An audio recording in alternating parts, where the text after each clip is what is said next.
baka mamatay ka na kasi, Mangot. Tarantado ka! Mas tarantado ka. Walang problema, iyo. Meron, Mayor. At hindi na ako magpapaligoy-ligoy pa. Gusto ko sanang maging malinis ang labanan niyo ni Itay sa susunod na eleksyon. Ayokong abutin ni Itay ang nangyari kay Cho Amado. Bakit? Pinagbibintangan mo ba ako sa pagkamatay ng Cho Amado mo? Wala akong sinabing ganyan, Mayor Canonigo.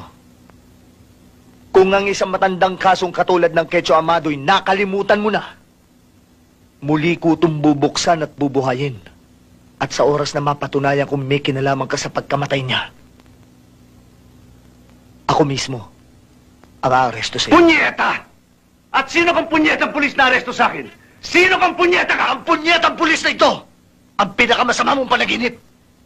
At kung meron kang binabalak na masama para sa aking Itay, huwag mo nang ituloy. Dahil kapag may nangyari sa kanya, tandaan mo to, Mayor Canonigo. Uubusin ko lahi mo.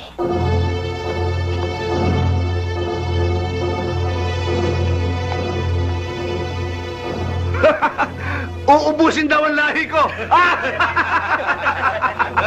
Huwag mong ubusin ang tawa mo, Mayor Canonigo.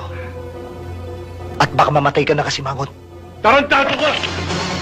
Mas tarantado ka. 15 bala ng magasin ko. Gusto niyong ubusin ko sa inyo lahat. At ikaw, hindi dapat hepe ang tawag sa'yo eh.